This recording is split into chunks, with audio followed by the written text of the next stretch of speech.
Hello everyone. In this video I'm going to be looking at solving a quadratic type function. Quadratic type functions are ones that of course resemble a quadratic in that they have a squared term, a single term, and then a constant, but they're more complex. So given this example here, I want to solve the equation 0 equals 2 over x plus 1 quantity squared plus 3 times 2 over x plus 1 plus 2. First thing we should notice is that we have a repeated term here, 2 over x plus 1. So what I'm going to do is I'm going to substitute for that value. I'm going to say, for now, 2 over x plus 1 is equal to, I'll say a. I'll just pick a arbitrarily. This gives me the equation, 0 equals a squared plus 3a plus 2. Now this is a more manageable problem. I can solve this by factoring, or whatever I want to do. It could be factoring, it could be completing the square, it could be quadratic formula, whatever works best. So I'll factor, get a plus 2 and a plus 1. I'll set up my two equations, a plus 2 equals 0 and a plus 1 equals 0. And when I solve for each one, here I'll subtract 2, here I'll subtract 1, I'm left with a equals negative 2 and negative 1.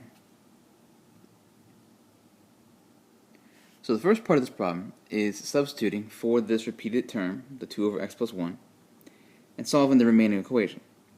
Now this isn't my final answer. I want to solve for the variable x, not the substituted value a. So now I'm going to resubstitute my original substitution.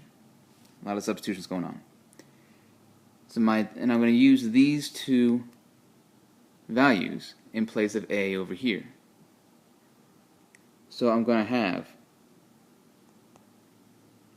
2 over x plus 1 equals negative 2, and 2 over x plus 1 equals negative 1. Again, negative 2 and negative 1 came from what I saw for a. 2 over x plus 1 was my substitution. So note, I didn't put negative 2, for example, in for x. I didn't put negative 1 in for x. That would be incorrect. I want to substitute negative 2 and the 1, or whatever I got from that equation, into the value for a. Now I can finally solve for x. In both of these, I'll multiply each side by x plus 1 to remove it from the denominator. I'll do it here. That leaves me with, since they'll cancel out over here, 2 equals negative 2 times the quantity x plus 1.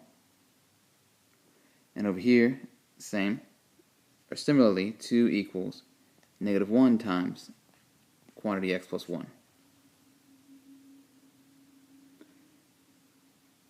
I continue to solve, and I'll have negative 2x minus 2. Here I have negative x minus 1. And I'll continue to solve for my variable x. In this case, I'll add 2. Here I'll add 1.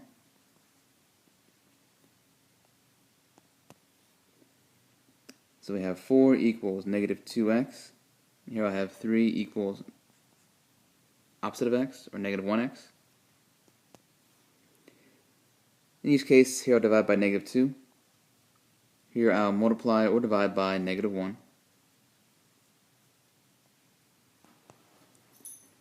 And now I have x is equal to negative 2, x is equal to negative 3. And these are my final answers.